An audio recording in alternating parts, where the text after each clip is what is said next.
All right, we're actually live. I don't know what's going on with technology all over everywhere today. We've been live for 3 minutes. We're actually just live now. Welcome. It's Modern Relics Podcast. I'm Angel. He's Lucky. We're back here for you. What's going on, bro? Oh man, so many things. Yeah. So many things. I had a I had an appointment today, which is odd for Tuesdays, but every once in a while I'll throw one in. And so I did that. Did a Mothman girl pinup. Yeah. So it was fun. Ended up talking politics more so with this client than I had in the past. Mm-hmm. We briefly kind of touched on it, but they're Seattle transplants, and so I'm always careful with those. Yeah. And it would seem as if they are that them as a unit, as a couple, are getting kind of red pilled, and I think that just naturally happens when you get out of those metropolitan areas. Yeah. You know, and the process is slower for some, and but once you start recognizing what like normalcy looks like, then all of a sudden you start getting a taste of it, and you're like, oh wait, this is actually normal. This is good.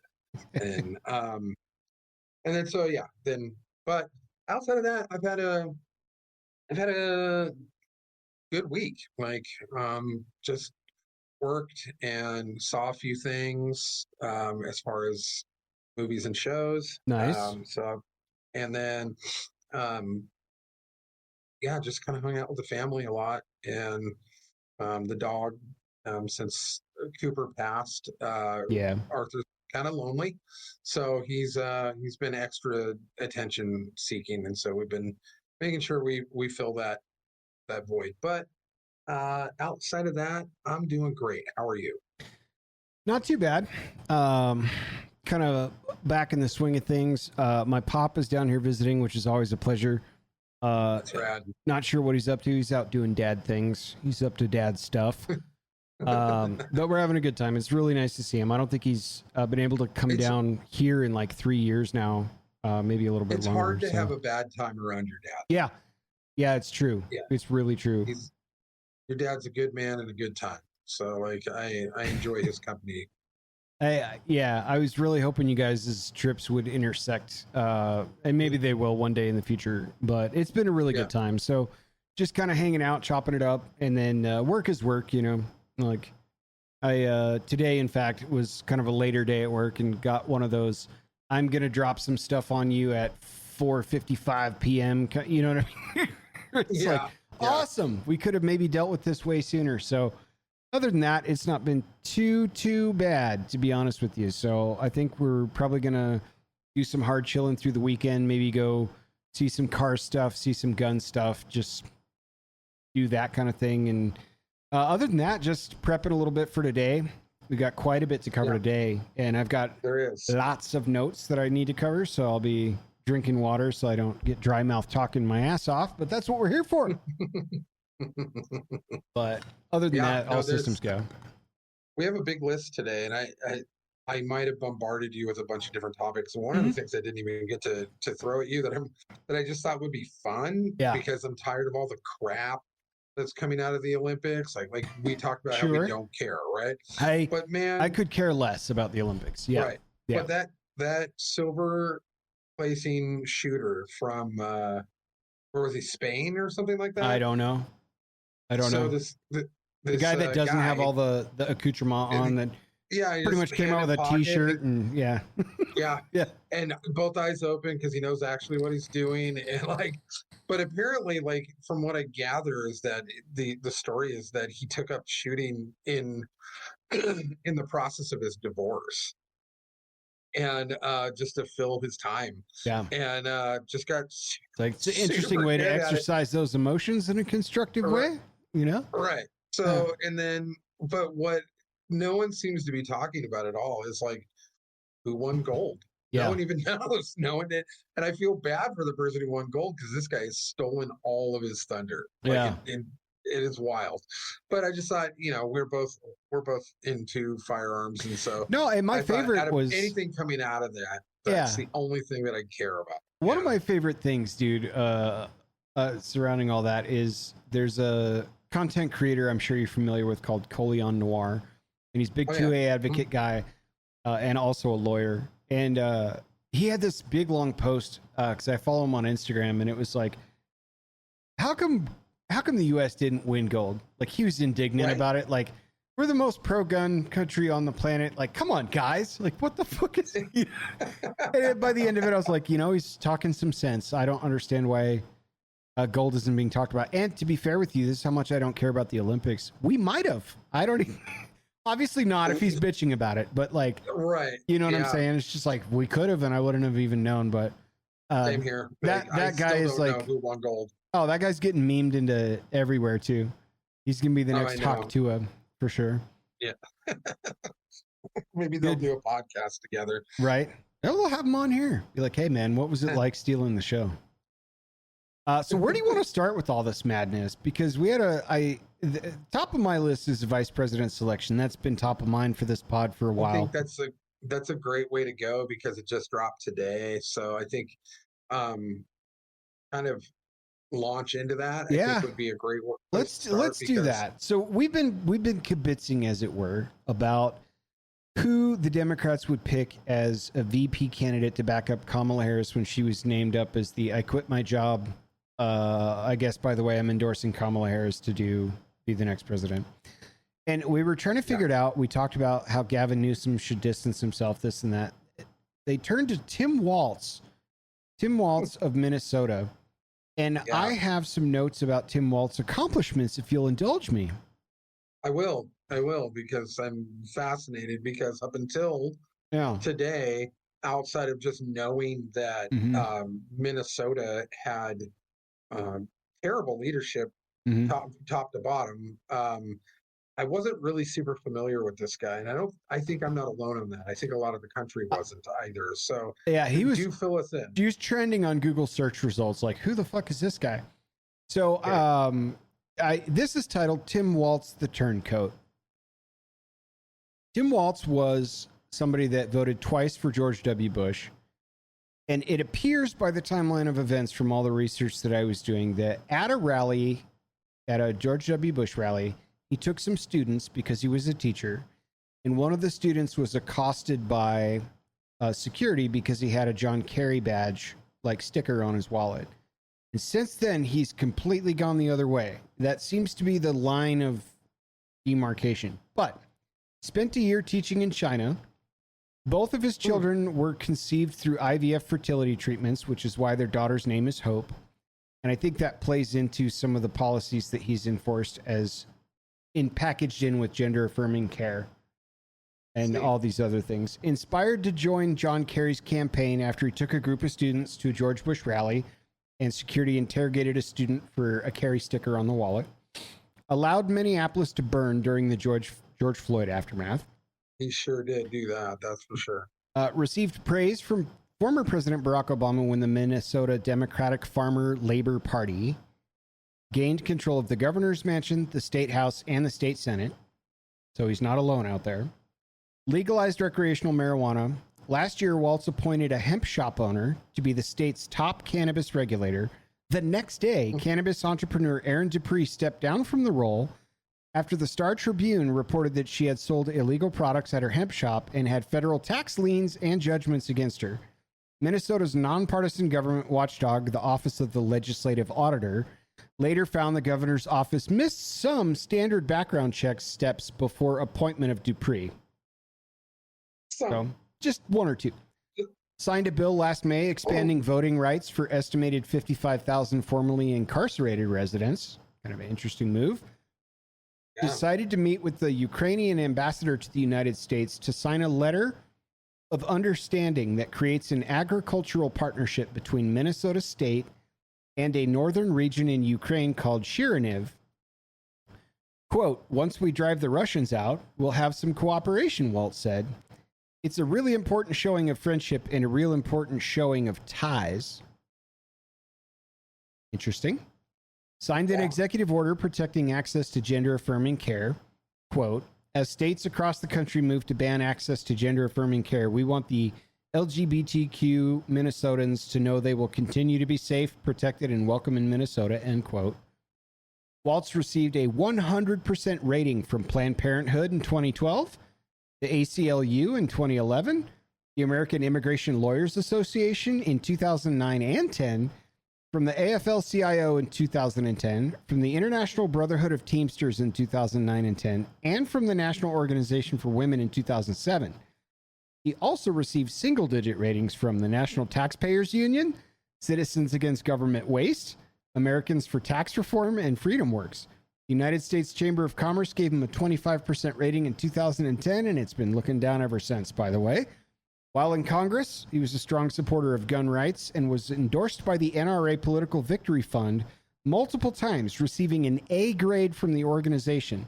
But following the Parkland High School shooting in 2018, he denounces the NRA in a Star Tribune opinion piece, which I think is probably in his pocket by this late in the game, and announced that he would donate the equivalent of all the campaign contributions from the NRA PVF had given him, which is about $18,000, to the Intrepid Fallen Heroes Fund. As governor, Waltz expressed support for gun regulation and in 2023 signed into law a public safety bill that establishes universal background checks and red flag laws simultaneously in Minnesota. He supports LGBTQ rights, including federal anti-discrimination laws on the basis of sex orientation. In a 2009 speech, called for an end to the Don't Ask, Don't Tell policy. Voted in favor of Matthew Shepard and James Boyd Jr. Hate Crimes Prevention Act and the Sexual Orientation Employment Non-Discrimination Act. Received a 90% grade from the Human Rights Campaign, which is the nation's largest LGBT organization. Announced his support for the Respect for Marriage Act. As governor, Waltz has signed a number of bills that support the LGBTQ community. In 2023, signed a bill that banned the practice of conversion therapy and another that banned the practice of conversion therapy, and another bill that protected gender-affirming care in Minnesota. Supports abortion rights and has a 100% rating from Planned Parenthood. The National Right to Life Committee gave him a rating of 0. And in 2009, voted for the Lilly Ledbetter Fair Play Act. So somewhere in there, he went from moderate right to hard left, and has been moderate right to, if you were to throw all of the words into an AI generator to create an avatar that is exactly the anti-Lucky avatar, that's what you would get.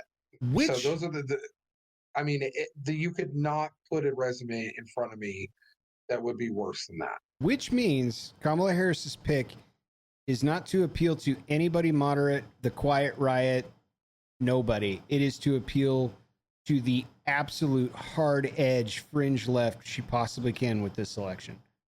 Absolutely. This is the she's not reaching across any aisles. She is shifting gears with the 2A ban promises. I wouldn't call it that. The gun restriction acts that she wants to probably turn into a 2A ban. All of the Roe v. Wade arguments, everything as far left as you could possibly go. She has reached to the farthest fringe and found that as a VP running mate.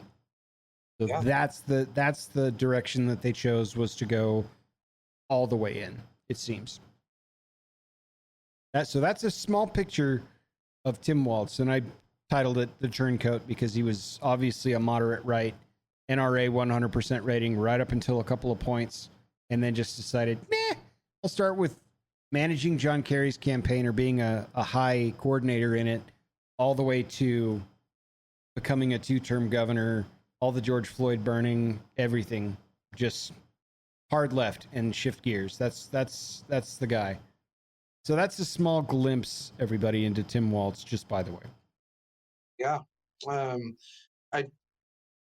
The article that I looked up was an NPR article because I wanted to be somewhat fair about it, not just kind of pull from the Gateway Pundit or whatever. Oh, BT dubs. Yeah, I got this from a mix between The Guardian, NPR, CBS, and Wiki. That's where all that came from. And of course, it's I wouldn't say a glowing review, but man, do they skip over any negativity on it. Right. Imagine. Yeah. So, I couldn't possibly be more surprised, because I did not, of all of the picks, this was not one that I saw coming.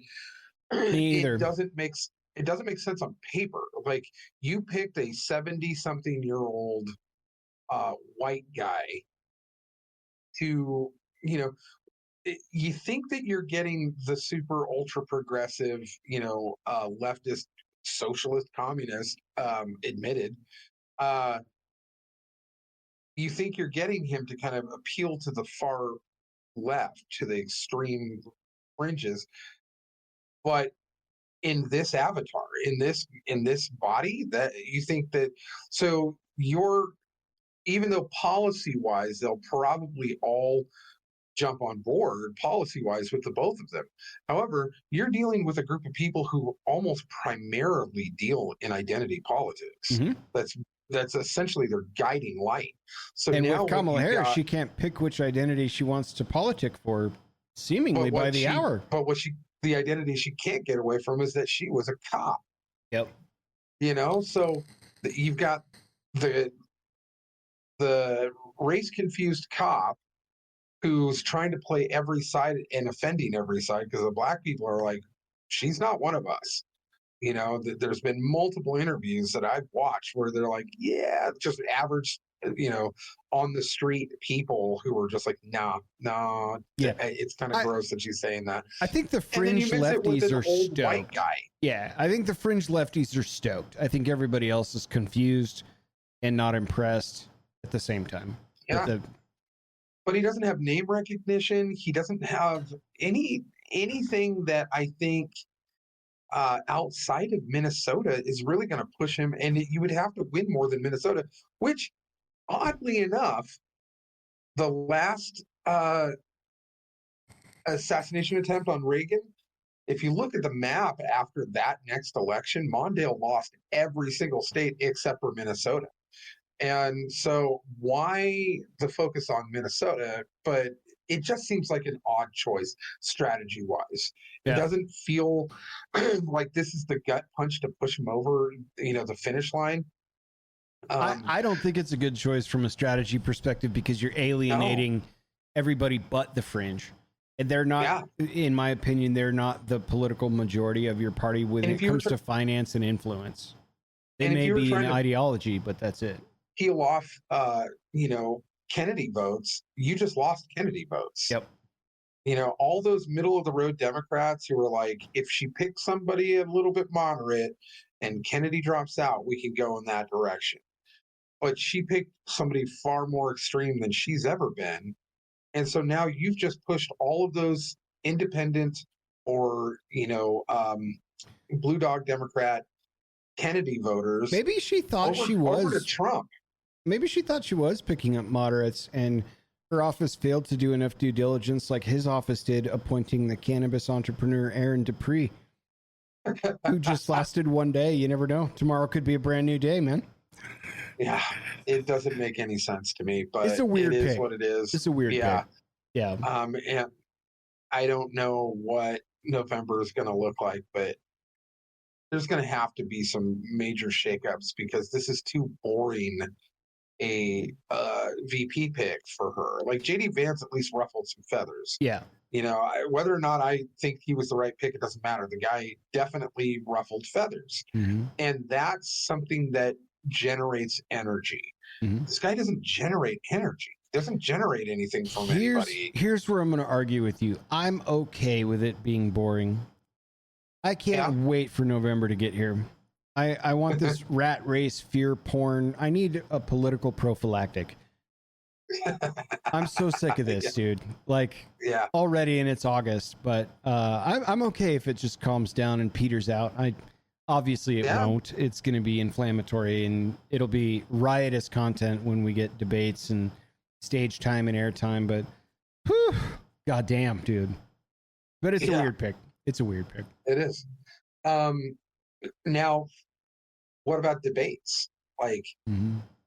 We've had a little bit of information on debates where Trump said, invited her to do one on Fox. She said no.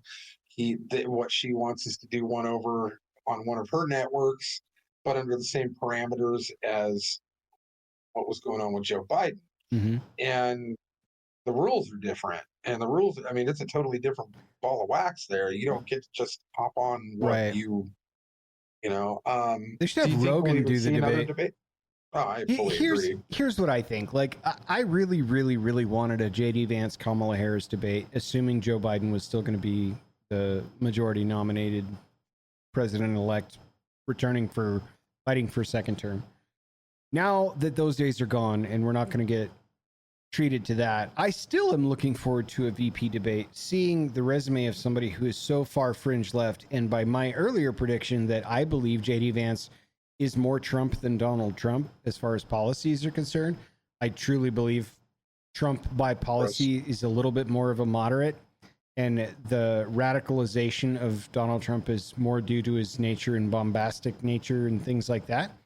So I'm actually looking forward to a VP debate now with JD Vance and Tim Walz. I think would be absolutely exciting because of how far left he is. I think it would be just absolutely embarrassing for Kamala Harris to take a debate right now. No, you're correct. You know, she's not, and I mean this with as much respect as I can muster. I don't believe she was even qualified for the position she carries today. And if you look at her history and her record book of kind of failing upward and just surrounding herself with the right types of people and then kind of downplaying all the other stuff that, you know, like Tulsi Gabbard cooked her ass 4 years ago. So like all that stuff turned out to be true. I don't think she's prepared for a debate, and that's likely why I declined this invitation. Yeah. And I think they've got a lot of prep work to do, knowing that this is what we got. But I'm stoked if Tim Walz and JD Vance get in the ring because they're very polar opposite, and I don't consider JD Vance a moderate at all. So that would be my hot take. I want to see the VP debates more now, maybe than I did before. Let me throw a wrench in all of this. So a news story came up on my phone today, and it was an odd thing. And now it's just a rumor, but Trump is now saying that Joe Biden will try to, in quotation marks, take back the nomination at the DNC after it was stolen by Kamala. He goes, I hear there's a big movement to bring it back at Crooked Joe. So apparently, behind the scenes, there's still a movement that at the DNC, they're going to try to pull Joe back up on that stage again. This is political suicide for the Democrats, if that's the case, isn't it? I would imagine, but I mean, this is right off the Gateway Pundit, and they're quoting Trump. So I don't know what the hell is going on, but what do you want to happen? I don't know. At this point, popcorn. Yeah, you know, like it's such a clown show at this point.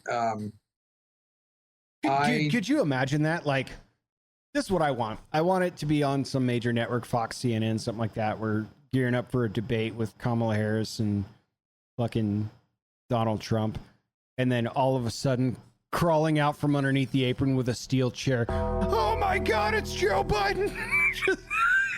Just clobbers. Everyone on the couch throwing popcorn. Oh my God! The steel cage is coming down over the top of them. Yeah, Shawn Michaels is super kicking people on the sides. Bring it on. Yeah. Like, let's, pull. At this point, that's kind of what we're looking at. Yeah. I mean, this is idiocracy. You know, we are dealing with just underneath the level of what that movie presented us. But like WWF, WWE, like wrestling stuff would be far more, I think, productive than what we're doing now. Here comes Joe Biden from underneath the apron with a steel chair. I don't know, man. Like what's left at this point? Yeah. If you're the Democrats, like, and again, and I stick to it, like, it ain't done until someone's getting sworn into me. Because, totally. Sorry, but like Donald Trump was supposed to get his ass beat by Hillary Clinton in 2016, and that didn't happen, and it was a huge surprise even to me. So yeah, me too. I'm like, look, man, I'm not throwing chips in, but if I had to be a betting man, I would say all of this news, even if it's noise, is just detrimental. Like the late half-assed Kamala endorsement, to the Tim Walz pick today, to this news potentially popping up, if there's truth to that. Holy shit! Right. Maybe it won't be so goddamn boring until November, but what yeah. Well, that's the thing, is that like we're far beyond regular elections. We are 2 or 3. I mean, some would argue further back, but like as far as visually to the public, we are 2 or 3 elections past normal elections. Like, we don't know what to expect anymore. We used to be able to kind of consistently understand a win-loss and be able to recognize the parameters of what even a race looked like. Now we have no idea.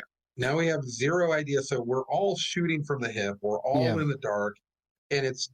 I think it's intentional. I think the confusion is intentional. I do think too. What they want. And it just goes to show how disconnected the elected officials at nearly every layer of American infrastructure are from their voter base.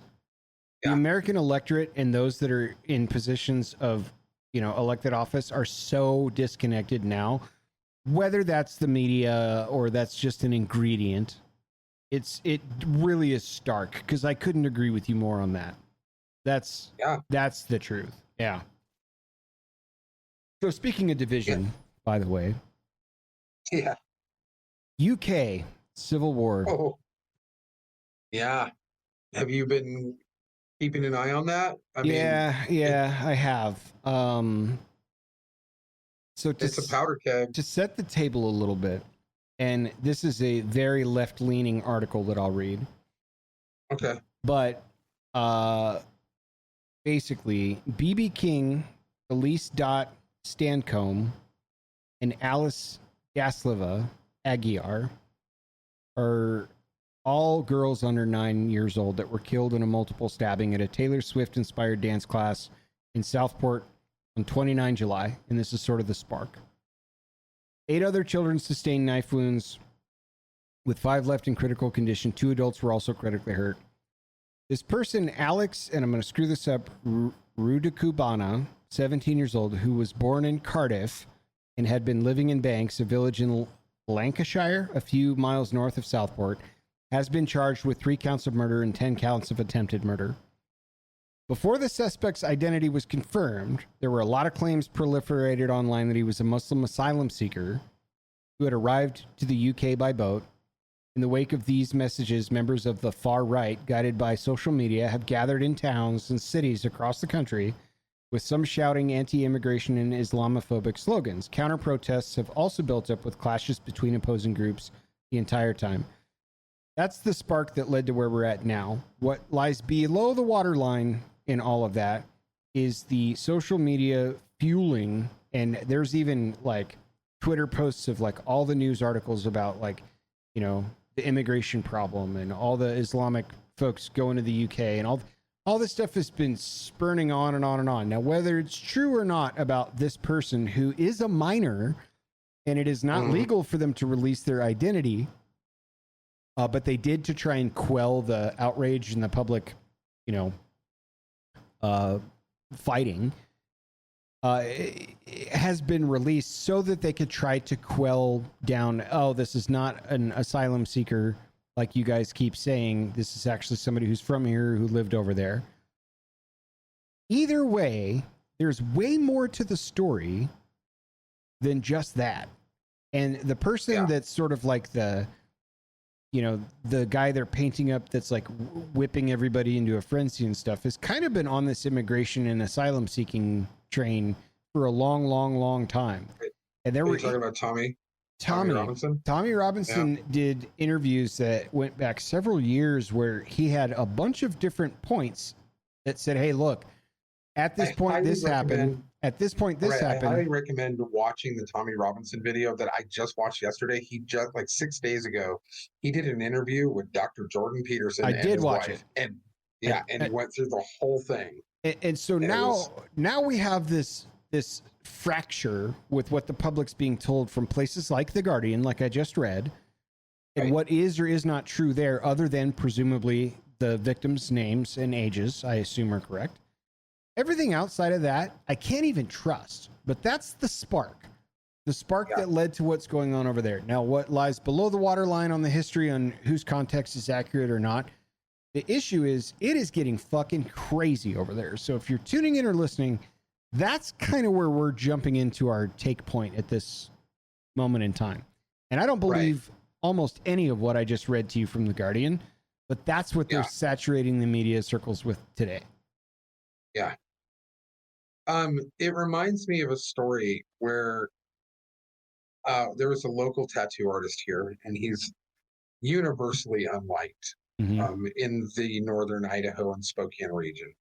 He's been here his whole life, but he's such a horrible human being that everyone kind of ostracized him after a while. Even if you were friends with him, everyone ended up pushing him away because he's just so awful. He's a giant liar. He's volatile. He's angry. He chases clients like all over the place. Like, he's insane. And he's the one guy that I like refuse to allow to come to my conventions. Like, I was like, nope, he's blacklisted. That guy just can't be here. Well, like 2 years ago, we had a situation where it got reported in the news that this guy got arrested for a bar fight in Spokane where they went out into the parking lot and he beat a dude to death and got picked up and arrested and spent a couple of months in jail while they investigated it. And turns out it wasn't him. Turns out it was a totally different guy, and they let him out. However, myself included, but every single person that I talked to, every single person who heard the story went, yeah, that sounds about right. Thought he did it. Like, they all thought he did it because of the history of who he was and what was going on.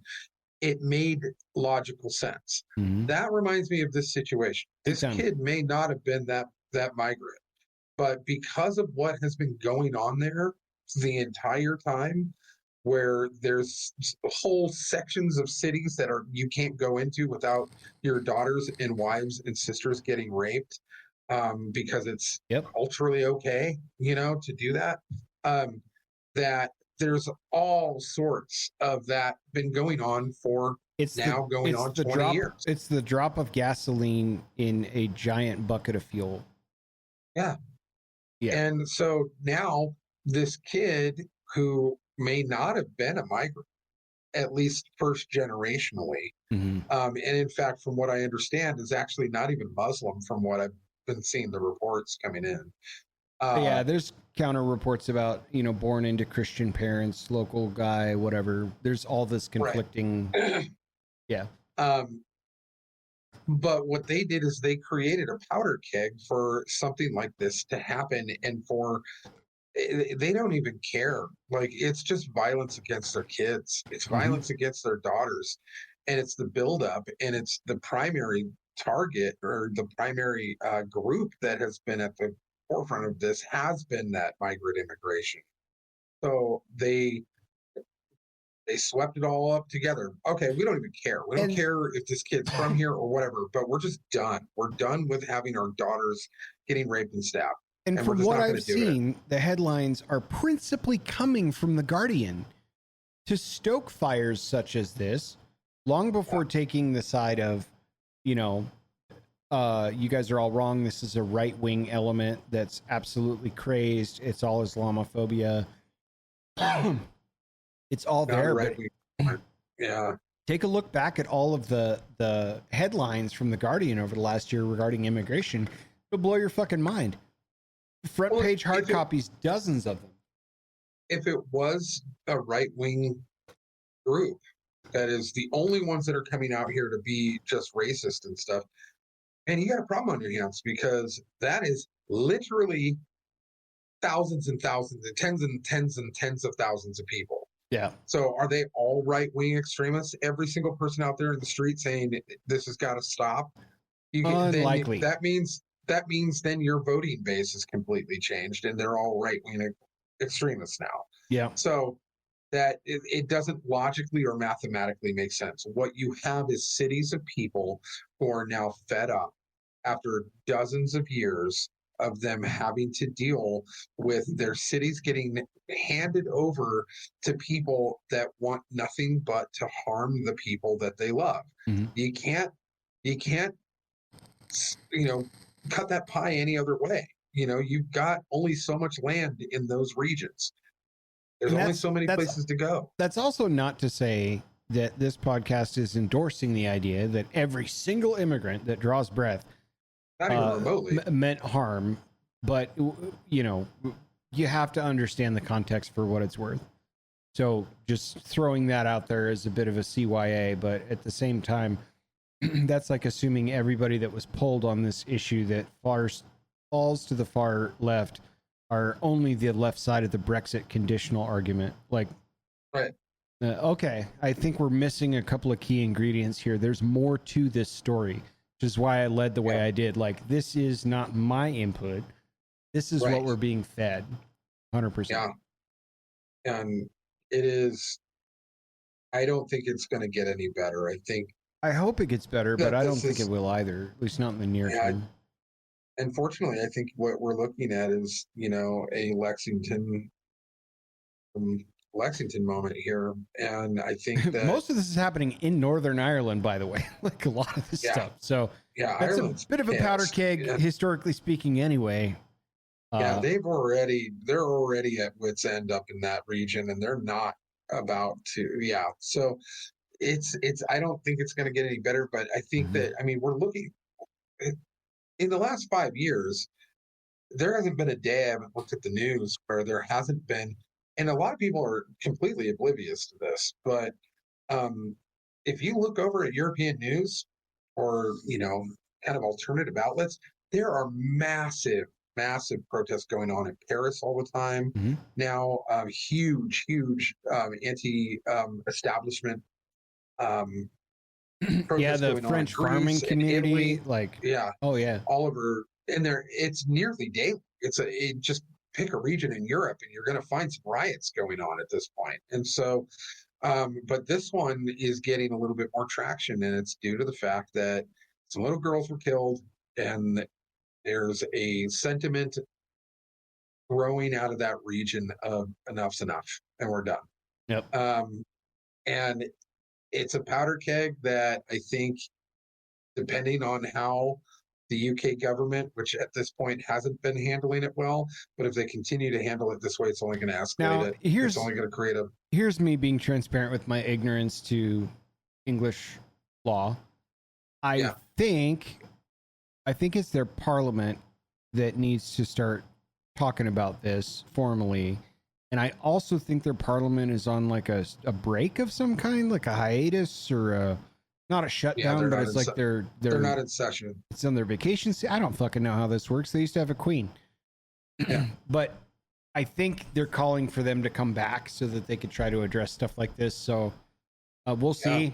But I could be dead wrong. I don't know if any of what I just said is true. Even if they do, yeah, they're so tied into the ideology that above all else, that they have to protect the PC kind of quotient of making sure that in their minds, written on paper, that the marginalized groups, which only fit a certain group, certain sect of people, are protected at all costs, no matter what. So at the expense of their own people, at the expense of the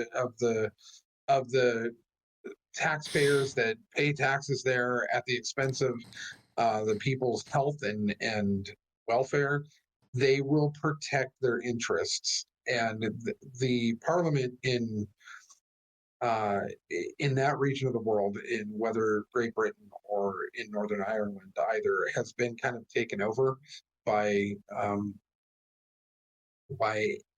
extremists in the other end of that spectrum. Mm-hmm. And so they're probably SOL as far as getting any help from their legislation to really. Oh, I'm sure the marginalized communities are going to be the victims yet again, and knives will be the problem, not the actual root cause of the problem. Right. Yeah. So Meanwhile, back in America, yeah, stock prices down quite a bit. This is something that I think you might know a little bit more about than me, just I have because some thoughts. I do not dally or dilly in any of those regions. I have often been quoted as saying that I believe that Bitcoin and any of those um, digital currencies is as good as um, Roblox money to me, Yeah. or Well, on that we agree. Yeah. Minecraft Cash. I Yeah.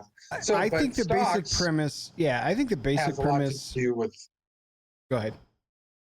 I was just going to say stocks have a lot more to do, historically, obviously, with the with how our predictors for not only current economy but also future economy Mm-hmm. roll out, and we need, from what I understand, and I watched a lot of friends kind of uh, get very worried over the last week.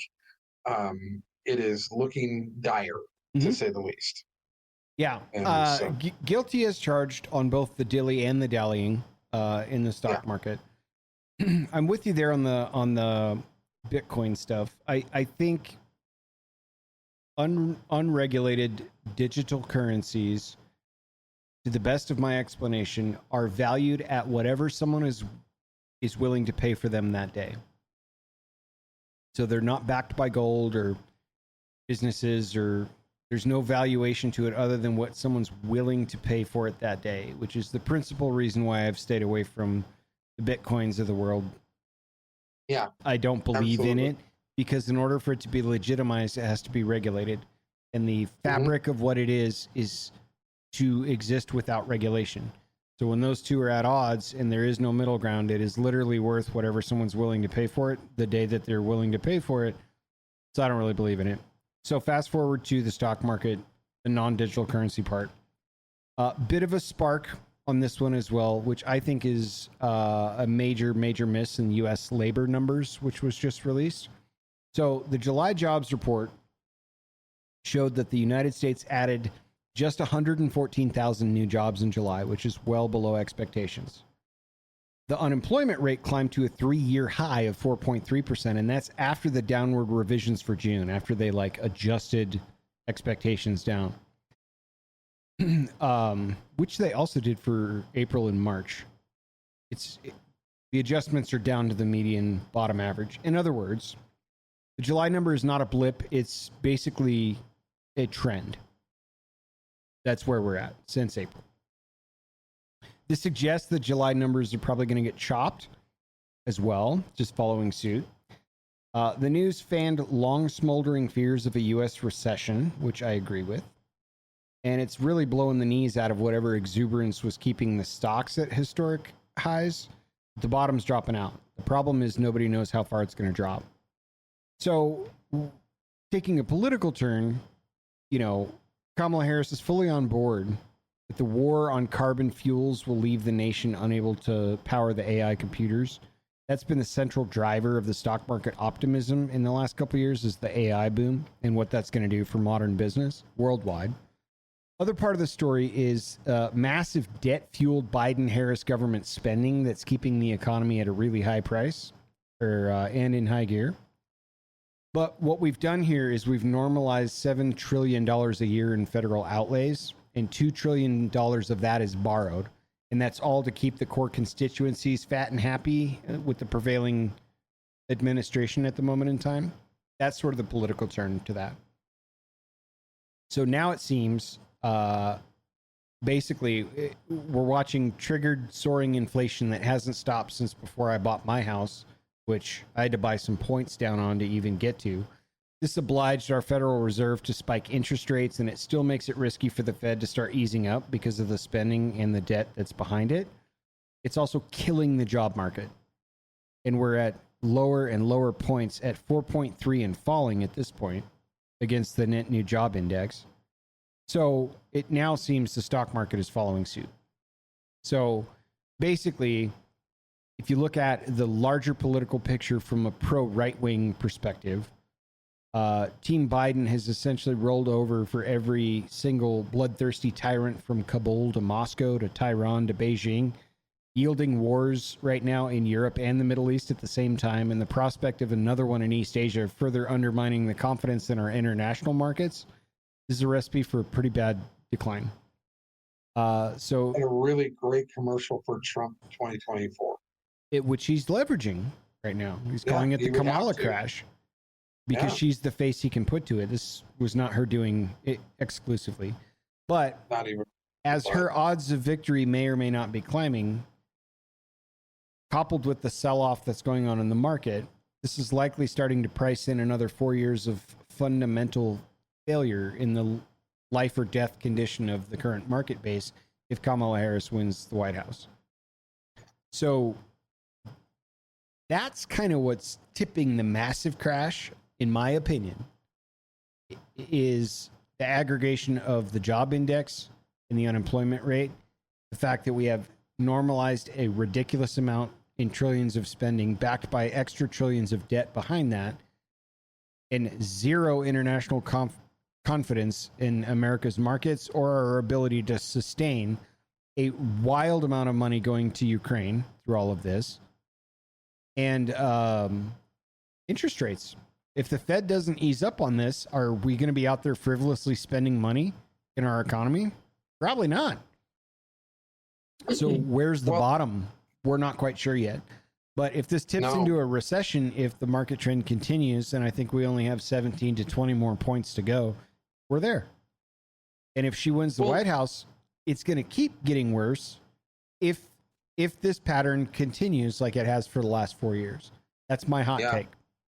Well, it's not just your hot take. It's actually even CNBC guys. The Mad Money host Jim Cramer, the guy who has been wrong for most of his career, but still has his career. But he is known as the guy who smashes the hammer, for those who aren't familiar with him, right? Yeah. And but even him today, he said on his show, says if you're in the stock market, if you care about your paycheck, you will go with Trump. This is a never Trumper Democrat. Like the 8-year hating the guy, has now turned and said, we're all going to lose everything. The country, everything. We're all going to lose it unless you vote for Trump. And that is essentially, I don't care how much of the far left you get. I don't care with that new VP pick, how cornered you have that market with the extreme far left. It doesn't matter. People's wallets matter. And this is what even the leftist money guys are going to go, I can't afford a Kamala Harris presidency. Nobody can. I have personally lost 1/3 of my retirement in this administration. Yeah. As far as valuation is concerned. Yep. And you are nowhere near even a drop in the bucket of a loan on that. Like the fact that there are millions of people who are in the same boat you are, who had settled retirement, who were going to be coasting. They're just about to close out their life and just go, okay, I'm going to retire. I got my stockpile that just got it all stripped away. These people who are probably, even boomers that are just on the edge of retirement, and older Gen Xers that are on the edge of retirement, even if they voted Democrat their entire lives, it doesn't matter. They're about to lose all of their retirement. They see that coming. They know the fix. They're not dumb. I don't even give Social Security a decade. No, not even. No. With today's numbers, I don't think it will exist in 10 years. So if I cut that off, that's it. That's more than the 1/3 I just mentioned of my own potential retirement assets. And that's looking 25 to 30 years into the future, which may, just for survival's sake, tack on another 10 years worth of work if things don't recover. Those numbers of those people that are going to be affected by this, which is in the millions, those people that aren't what they would consider kind of gimme votes for the Democratic Party, they're going to lose them all. Yeah, And if you're I don't even if you're think fiscally conservative and socially Democrat or whatever the case is, my right. guess is based on these numbers and the current trends, and now the realization, not tacitly but exactly on the stock market over the last week and continuing, I think you're going to vote with the conservative half of your ideology. Yeah, Yeah, agreed. So you couple that with the what we had spoke to earlier of the fact that all of the middle of the road and independents that would be voting for a Kennedy situation are all going to go in the opposite direction too. They're leaking votes like a blown out sieve. Like they just don't understand that the economy is where people are going to vote no matter what. Like wars, social issues. Like they're really trying to make abortion kind of and the Roe v. Wade thing kind of their key talking points, and it's just a non-starter when everyone's losing their finances and can't afford their mortgages and aren't able to buy groceries at a regular rate for their families. Like, caveat, we hope. Caveat. Yeah. I mean, we're kind of in uncharted waters nowadays. I mean, I've been surprised 4 times in one day at the political landscape. But I certainly fucking hope so.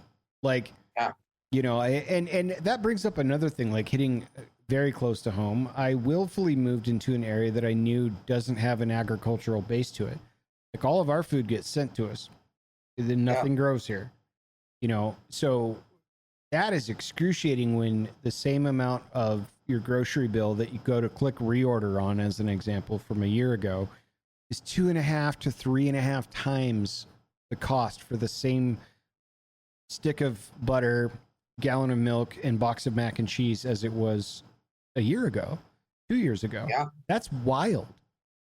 So there has to be a stopping point where we go, okay, even if I agree with you from a morals perspective, I can't afford to agree with you for another 4 years. Should it surprise anyone if the minimum wage is raised up enough where it's now, let's say, $20-$25 an hour to go flip burgers at a burger joint? How are they going to stay surviving on the margins of a brick and mortar burger store? I'll tell you how. It's raised the price of the hamburger to $28 to $35 per burger.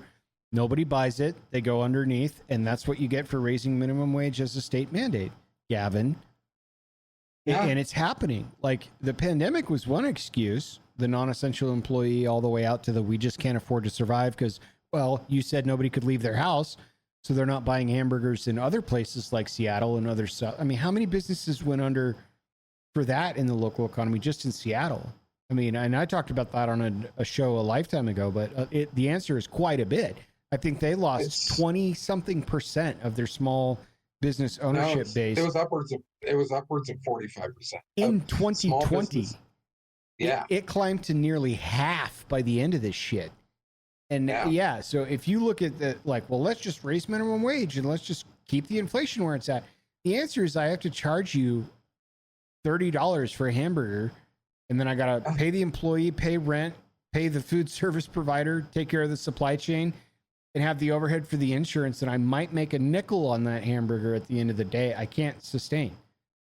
Yeah. So you've got to kind of start voting with your wallet a little bit, folks, because this is happening in real time now. In California, I just read too that they are unsatisfied with their new raise already. Imagine. And they're already demanding more. Imagine. And upwards of $30 an hour to work at McDonald's, work at a fast food restaurant.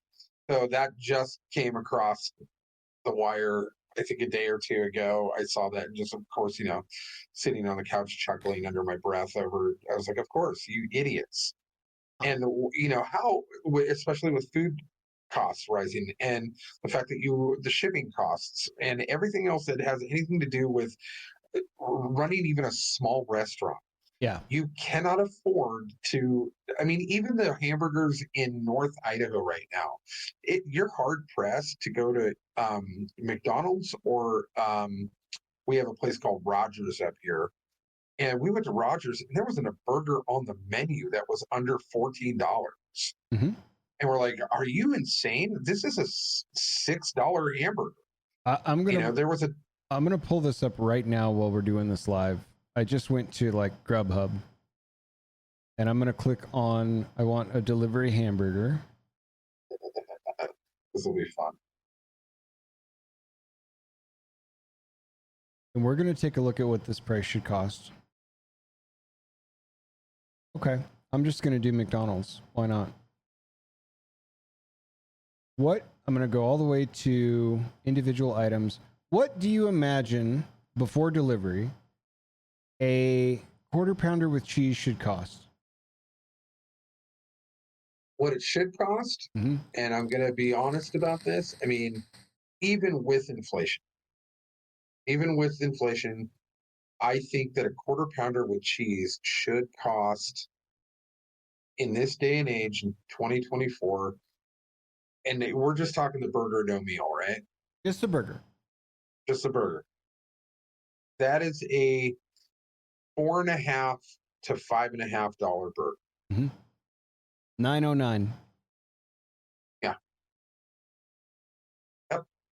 And then you add fries to that and a drink, and you're looking at you get into the delivery fees, the subsidy. A bottle of water is $4.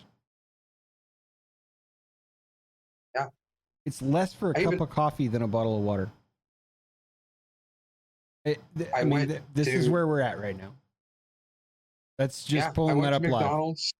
I went to McDonald's with my family one night after the shop, and we had to drop somebody off. And in this area once, and we were still living in Post Falls, in this area, after a certain time frame, there's only a handful of things open. We were tired, and we're like, normally we don't eat McDonald's. We drove through McDonald's because it was cheap, it was fast. Let's just get it done and get home. And it's the first time we'd had McDonald's in like years. Yeah. And I pull in, and we order the things. I don't even look. I'm not even looking at the prices. I'm just looking at the menu items. Yeah. And then she tells me the price for 3 people was like $65 for 3 people to get. We didn't get anything extravagant. We got each of us a burger, fries, and a drink. And it was $65. And I was like, I'm sorry, did you say $65? Did you get that right? They're like, yeah. And I'm like, this is insane. This food is not worth that price. Correct. Like, and so I bought a medium pizza last night because me and Pop were here, and I was like, I don't feel like cooking. I'll order medium pizza, 10 hot wings or whatever. I think we had a 16-piece wing, actually. And a little Oreo bites side or whatever. It was $80 for a 14-inch pie, a dessert side, and some hot wings. No drinks, no none of that.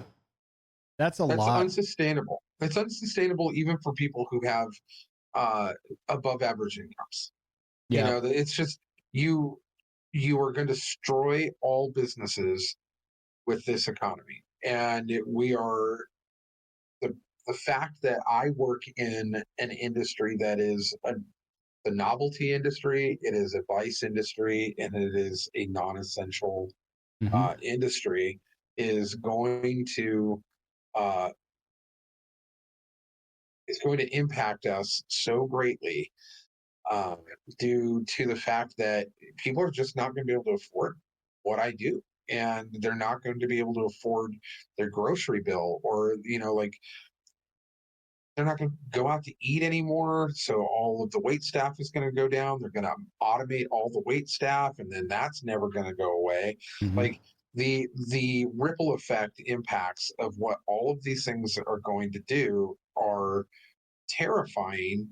And it's all stems out of, we're talking about, we started off talking about job markets and stock crashes, so all of that impacts. Yeah, we can't sustain the inflation going out of control the way it is. We just can't. And when people start to shut down and the consumer index starts to fall because no one's buying stuff, that's when we hit into a massive recession. And we rely on benchmarking this stuff with the Fortune 500 companies. That's what the S&P 500 index is. It's the top 500 companies. And that stuff just can't sustain with the amount of inflation and spend that we have. Also, for chat, I recognize my internet is going up and down, and so our stream may be chopping up or cut out a couple times. I apologize. I did get a note that said they're rolling over a bunch of network things all week long in my area, so I apologize if the live stream drops, just by the way. But the recording will be up unrestricted at the end of this, so I apologize for that. Nature of the beast. All right, and so another thing before we get into some fun topics like pop culture things, you wanted to talk about a transient tax, and I know we're probably gonna piss and moan at one another about this, but walk me through what's going on. Walk me through what's going on. So there's been a proposal here in my local area by a lady, and it became kind of a hot topic. She proposed it that she's going at one of the Republican meetings, and she's a really great lady, really smart lady. She's actually an Emmy award-winning writer for television years and years ago, and gotten to know her a little bit over the course of the last couple of years. She ran for an office and got in kind of late, didn't win, but she's smart. And we have had a crushing amount of county taxes having to be raised for different things, and levies for the schools, and which also impacts property taxes. And so people's property taxes are skyrocketing here, and we don't, as a community, as a county, as a state, we don't implement impact fees for developers, which we should. We don't impact, or we don't have any other kind of accommodations to kind of alleviate the tax burden. We just kind of shoulder it and then fight over it for a little bit to see, I'm definitely in the kind of more libertarian camp of all taxes are evil, taxation is theft. We should wipe them all away. That's where I'm at mentally, and I fully agree with that.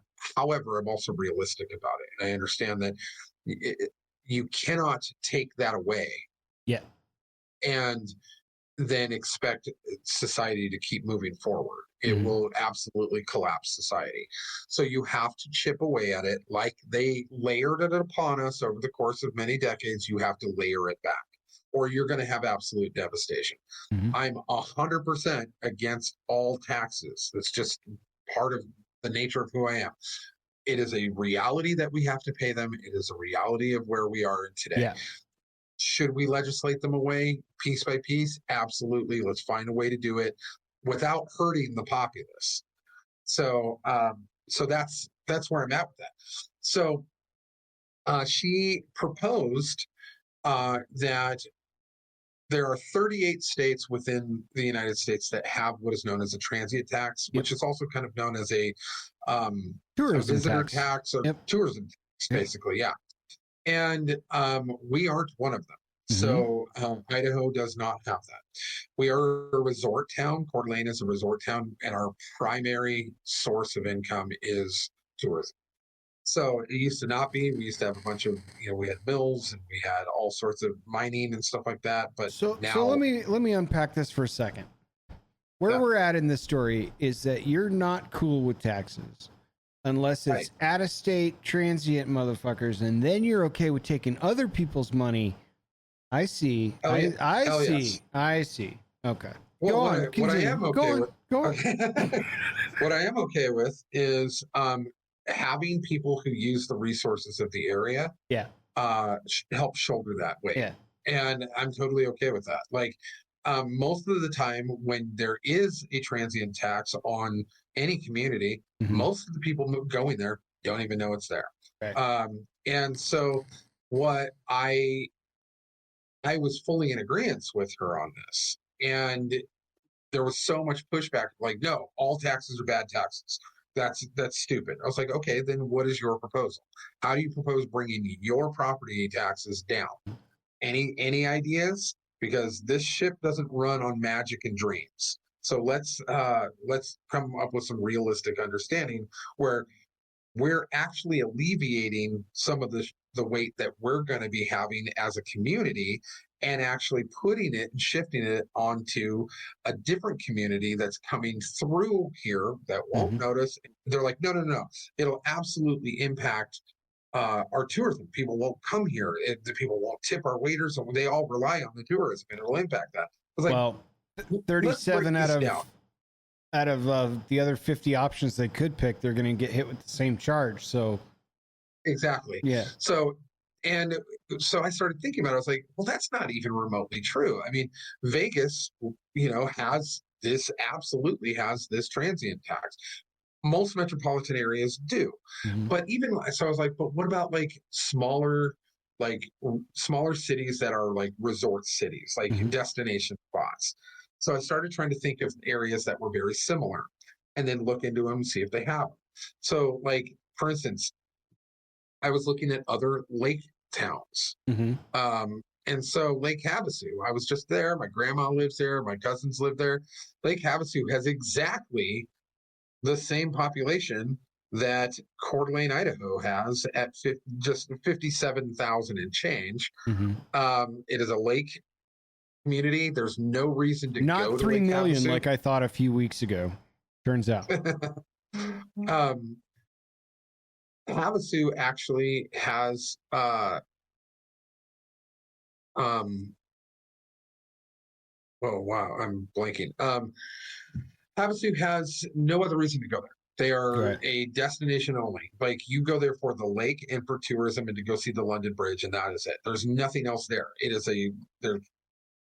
it is vacant all around it. So destination tourism only.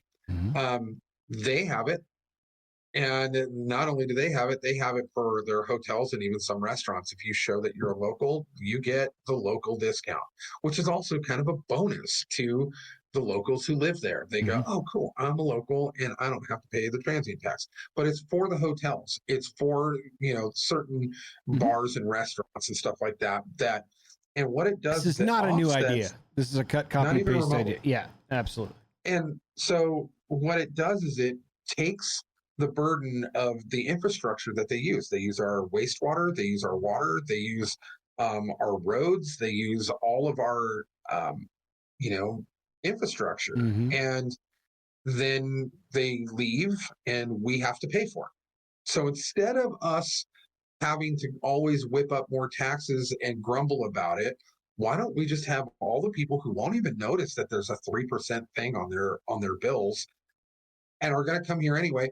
I don't think there's a single person in history who went, ooh, let's go to Lake Chelan. Oh, wait, there's a 3% transient tax. Well, let's never go there. Or if we do go there, we're just not going to tip the waitress. That's just not a real concept. And so that's the argument that they're making, and that is unrealistic. There's proof after proof after proof after proof that is not a real thing. So I then looked at Lake Chelan because it was close by, in Washington State. Same thing. They've got the same thing. So then I went to Lake Tahoe. Lake Tahoe, same thing, even on the California side. I would imagine that within the 38 states that they don't have to. If the state allows it, which it has to be done at the state level for there to be the legal right for a county or a city or a province to actually implement those transient taxes, they have the right to do it, but it has to be greenlit by the state legislature. Correct. But the county doesn't have to if they don't want to. Also so correct. all of these counties, all of these cities that have implemented this because they are resort towns, they're tourism towns, they seem to be just fine. They seem to be flourishing in any decent economy, but even in the bad economies, people travel. When they travel, they don't even look that up. And so they will go to these places because they want to go to those places, not because it's a bargain where you don't have to pay a 3% tax to go to. That's absurd. And so my argument is that, it seems to be pretty standard. Why aren't we doing it here within our community? along with impact fees for development companies who then, when they come in, they've got to pay for all the schools. They have to pay for the new There you firehouse, all the new go. roads, all of those things. Those impact fees, which we don't use, in tandem with a transient tax, man, there we can fund all of our own schools. We won't have to worry about our sheriff's pods not being built because there isn't enough money to go around. Now we're on the same side. Yeah. Absolutely. So there's two primary ways that the state I live in makes money, and that is hotel occupancy sales tax and transient tax, and the DMV. Right. So if you register a car in the state that I live in, the newer the car, the more expensive it is. And as time progresses, it gets less and less and less. But they also make you do things like smog check every year, not every other year. Doesn't matter what car it is. You've got to get through it. You got to go through all that stuff. So that's how the state makes money. The sales tax is different by jurisdiction in the same county here, which is also a bit of a mind meld. So you can go over here and buy a soda with a 1 penny tax, and over there across the street a soda with a 2 penny tax. It's the nature of the beast.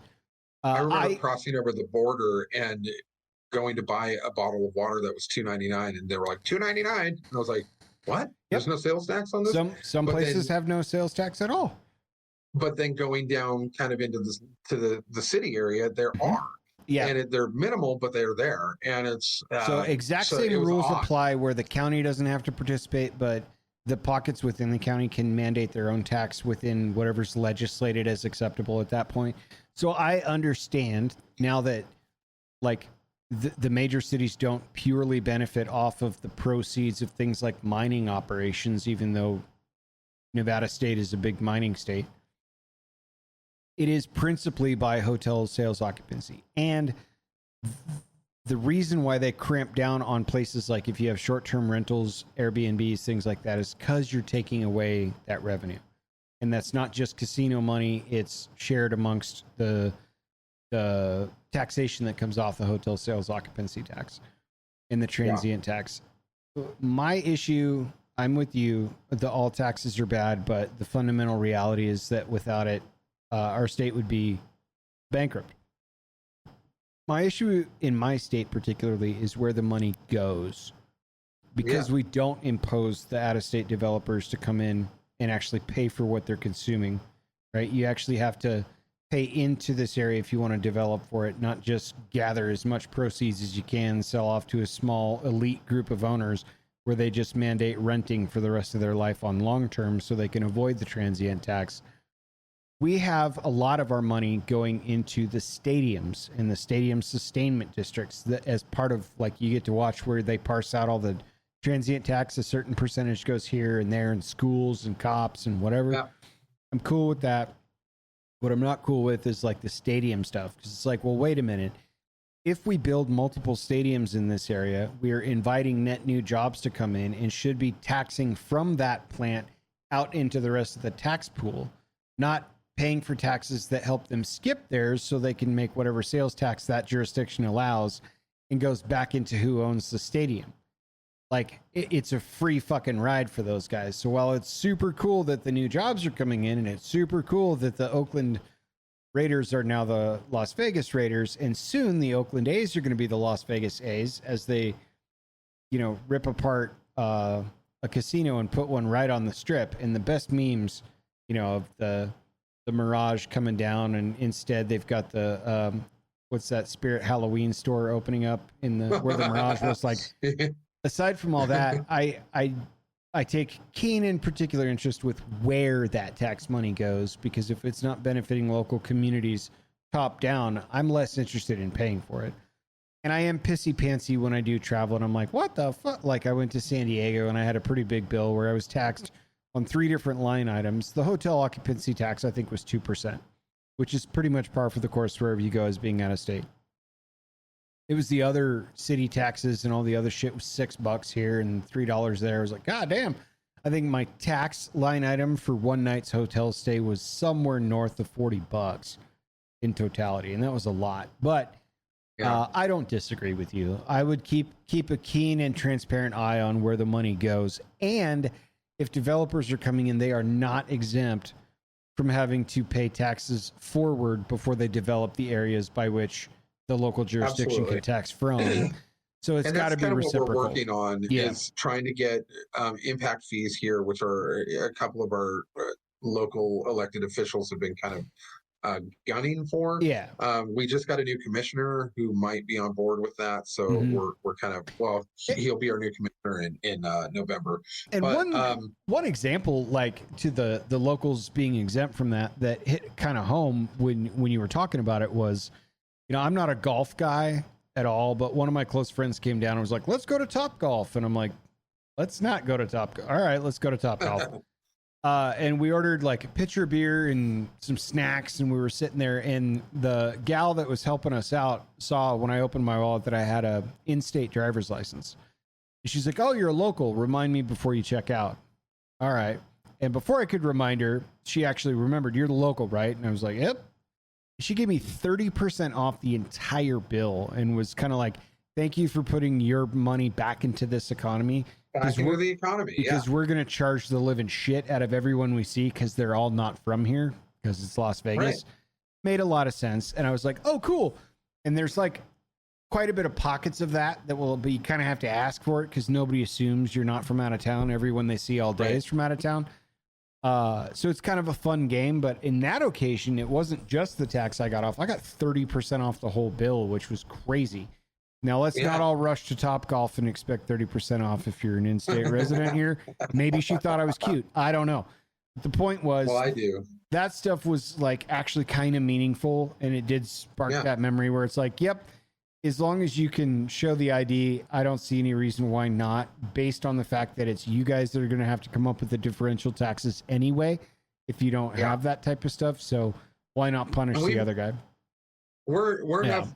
We're a small enough community, also, and we're a real hardcore watchdog community on all of, like, my wife is currently sitting at a city council meeting where they're going over budgeting and stuff. So like we don't allow them to spend our money in ways that we don't want them to. And there's a lot of people within our groups, my wife's in my groups that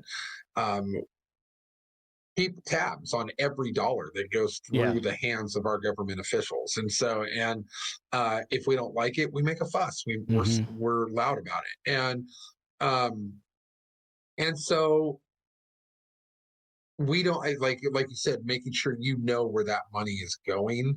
That's critical. With that transient tax. Yeah, I think that would be par for the course for what we're doing here. I think it would be easy for us to do as well because we're already kind of on top of where all of our taxing districts are putting their cash and putting our cash. And so that I think would be harder to do in a metropolitan area such as Vegas, but in a town of 57,000, it's a little easier to do when you know the names and are familiar with every single person who's in charge of spending the money you just gave them. It's a little bit easier to handle here, and I think that we would have no problem doing that. So I don't see a downside to a transient tax. I don't think it's going to affect or hurt our tourism. I don't think it's going to affect or hurt the pocketbooks of not at 2 or 3%. Probably not, because I guarantee you're still saving money spending that over in Coeur d'Alene than you would be in a Seattle or in a Portland or in a San Francisco. Right? So you're going to get hit with the same target charge. It's just the aggregate bill will be much higher for the same exact thing.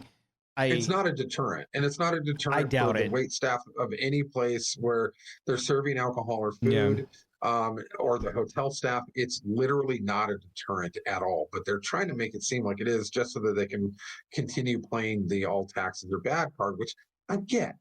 Like I am on the same page as that. Yeah. I have a Gadsden flag too, guys, but it is one of those things that I'm also realistic about understanding that we can't just wipe it away. So what are the cards that we have in our hand right now? Let's play the cards that we have in our hand. Let's shift that weight. If the end game is that taxes are going to go up by a certain percentage to cover these needs no matter what, it behooves one to implement a transient tax to offset what you're going to pay out of pocket anyway, right? Yeah. Absolutely. Seems like a fair argument to me. Yeah. So I don't And totally disagree. I was scaring you a little bit to gear up to like try and tear it apart with the holier than thou anti-tax stuff. But to be perfectly honest with you, I recognize in the state I live in, that's how we have to make money for things that we expect to help run the infrastructure that we enjoy.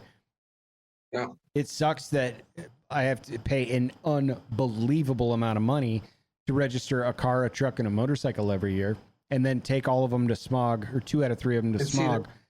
That's a tax revenue that we don't have. We don't have to, in the state of Idaho, we don't have smog. But if I were to stay downtown, low. right? Like I'm not paying the transient tax, so I just got to spend more time in the local economy in order to save money, right? I don't know if that's how that works. But yeah, I'm not transient tax is also supposed to offset some of those taxes that you'd be paying if you didn't have a transient tax. You'd be paying way more in your sales tax. You'd be paying way more in your property tax. Or we would implement a state tax. Yeah. We would have to. So, yeah. Yeah. So it is literally alleviating the bottom line of taxes that you're personally paying. In a way, it's trading like for like, because we don't have an agricultural export. You live in a state that is renowned for gems and gemstones. You live in a state that has a pretty sizable potato growing operation and apple orchard population and different things of that nature. You can rely to a degree on taxing that side of things. We ain't got shit here. All we can tax are people coming to visit. That's literally all we got. So I think without it, we'd be in way worse shape. We'd have to implement a state tax. Conditions for living would be quite a bit lower in aggregate as a result of that, because there's no industry here outside of and they haven't quite tourism. figured out the cactus tax yet. Not yet. So, yes. Give them time. They're working on it. The other thing too is once that's lit up, it will never go away. And that's why I keep saying, to your point, and God bless your wife for doing it, like stay on their ass about where that money's being spent, watchdog them and go to these things. Because once it's there, it's not coming back. So if it's misappropriated off the top and you still have to pay extra property taxes and stuff, them's the beans. You all allowed it to happen. So I do see the long-term argument of mismanagement being a factor in why I would say no taxes for no one, but not because people aren't going to come here. Yeah. It's because, taxes may still go up anyway. And now you got both. You're just not paying for one if you have an in-state resident card. So that's my possible tip the hat to the opposition there. I could see that, but long term, your guys' government is super strong. You have no problems. There's no squibbles. Yeah, it's been great. Trust them. Yeah, just smooth sailing. Blindly and wholeheartedly. Yeah, 100%. So I think that it's something that it has been kind of bubbling up here over the way, in our chats and stuff. So I wanted to kind of address that because it's been a big issue throughout the course of the last couple of years, is that we have been raked over the coals with property taxes, and we've had a couple of huge levies for the schools that have just kind of crushed a lot of the retired people here who thought they were going to die in the house that they've owned for 40 years, and now they had to sell it because they couldn't afford the property taxes. Yeah, look, I mean, it's all bad, but at the end of the day, it could be much, much worse than the imposition of an additional levy property tax, or the imposition of an additional sales tax on food or agriculture or groceries or gas or anything that you need to operate your economy in that space. So given the cards you're dealt, which is an apt analogy, I think that would be the way I would play them too. Also, just on a side note, you had mentioned a couple of sports teams. You had mentioned the Oakland Raiders and the soon-to-be Oakland Athletic, or Athletics. Vegas, the Vegas Athletics. We actually, oddly enough, on Sunday we found out. I think we found out Saturday night or something like that.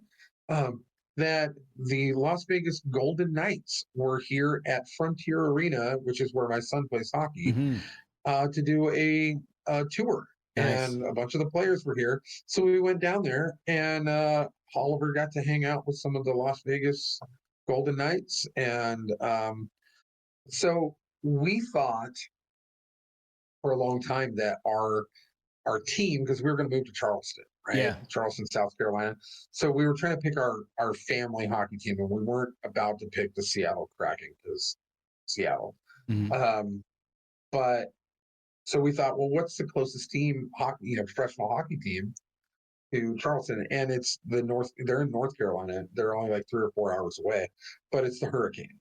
And so we kind of like latched onto them, but they were okay. They're not really exciting. We were just going to be local. That's our local team. That's who we're going to go with.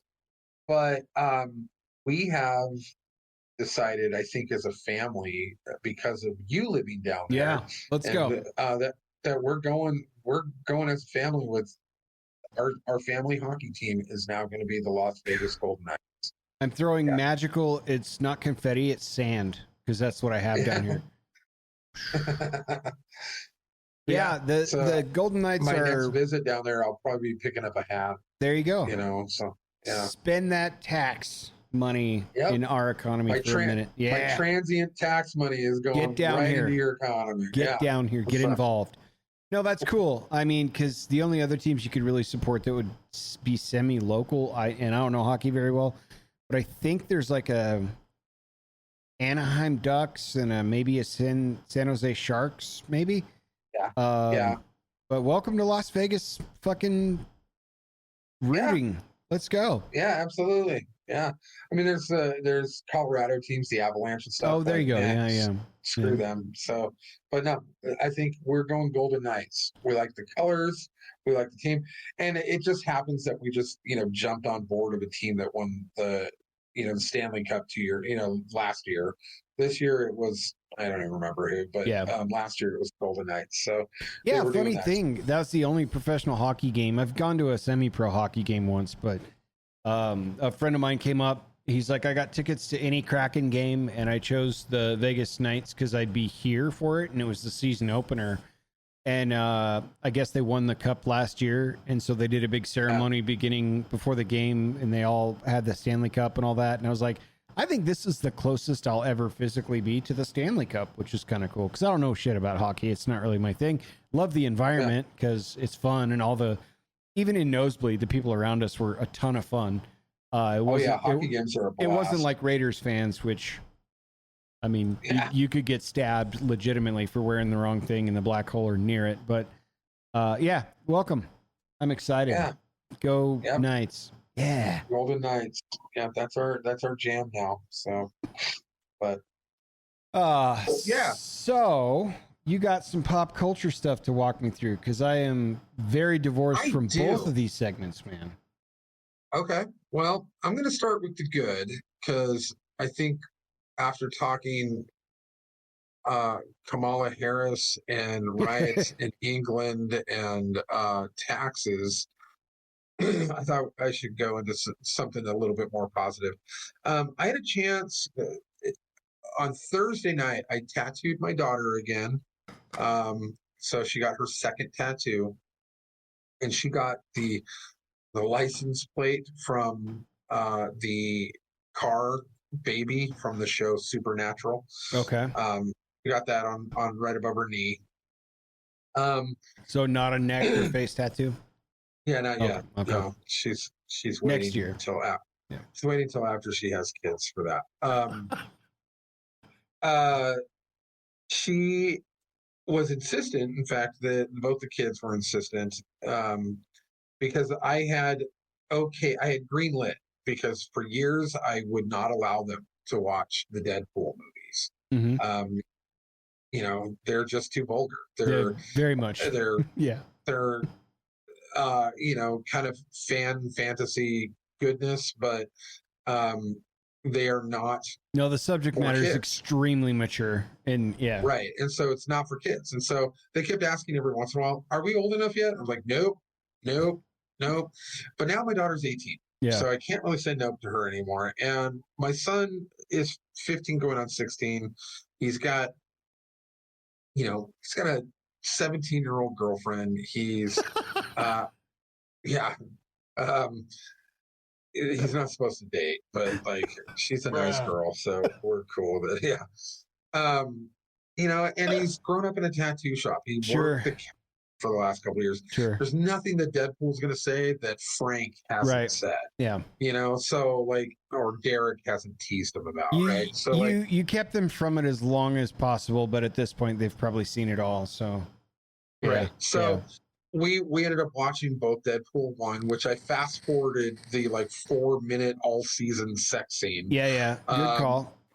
Yeah. So went through that, and then the rest of the movie, I was like, it's just him making dick jokes and talking trash. Right. So, and then we watched the second one the following night, and it was right before the Deadpool Wolverine movie was coming out. And so on Thursday night, I tattooed her, but it was a short tattoo. So she's like, let's all go see Deadpool Wolverine right now. And then Aaron was just like, I don't know if I want to see it. Mm-hmm. And I was like, yeah, like I'm just not in the mood. They bullied us. My children bullied us into going to see this. So imagine. We did. Yeah, the four of us all went up to the Hayden Discount Cinemas, and we went up there, and I think it's just Hayden Cinemas now. I don't think the discount's part of it anymore. That used to be the best $1.50 matinee, though. Like, I'll wait 2 weeks for it to hit the cheap theater, and I'll see it for $1.50 alone because there won't be anyone there. Yeah. Right. Anyway. It was awesome. But so we went and saw it, Deadpool and Wolverine, and last week we were waxing on and on about RDJ being the savior of the Marvel universe. Honestly, I think this might be what kickstarts it. If RDJ is going to be what comes in as the save, I think this is what kickstarted it. I cannot begin to tell you how much better this film was than the last two Deadpool films, which I liked. Wow. Yeah, but this one was like phenomenal. The pacing, the fact that it wasn't just kind of gutter humor, that they actually kind of wrote in some sophisticated humor into this. It was heartfelt. It was a really good story. The villain was a chef's kiss, perfect villain from comic adaptation to screen. They did a phenomenal job. The question I want you to answer. Yeah. Was our boy Snipes present? Was that real? That was real. Fuck yeah. Not only was that real, but the cameos are abundant. Nice. Abundant. Nice. And they're all perfectly fit into the storyline. And in such a way that the writing is just masterful. I think that this, and they did a really good job of not only avoiding any preachy wokeness, but actually kind of thumbing their nose at it a little bit and just going, yeah, we get it. But we're kind of in a slump right now and we need to make some money. So, and they breaking the fourth wall, as Deadpool is known to do. Basically saying that, hey, you joined it at a slump. We're trying to fix some things, and it was just a beautiful nod to what a superhero movie was supposed to be, but then taking it and then turning it up to 11. They did such a good job of all of the pacing of it, the emotion of it, the cameos, the fight scenes were incredible. I don't think I've seen a bloodier movie and was happy about it. Nice. It was incredible. Beginning to end, it had my wife cackling from Two Kids Away. Like I could hear her over people. That this isn't her jam. She normally falls asleep with this kind of stuff. Yeah. And she was howling. And I was howling. I was getting giddy at certain scenes that I recognized from comic books, certain poses, the mask coming on, the Wolverine mask. Like I was going nuts. Nice. And it was beautiful. It was a really great movie.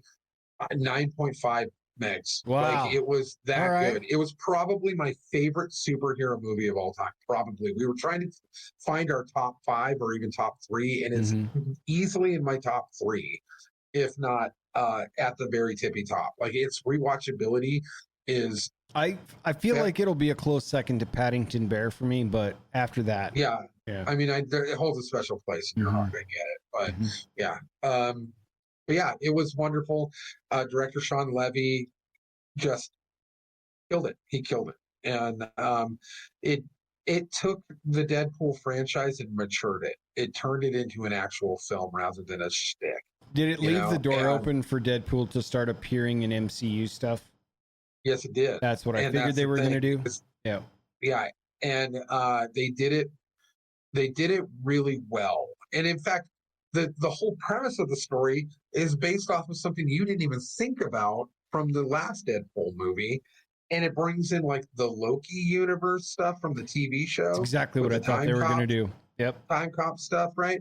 So it makes it like they did such a masterful job of tying in all the different realms of bringing him into the MCU. And yeah, it would have been sick if they got the real Time Cop to do a cameo and Van Damme shows up somewhere. And Van Damme showed up, yeah. All bets I don't think off. even Deadpool wouldn't even, Yeah, I don't stood a chance.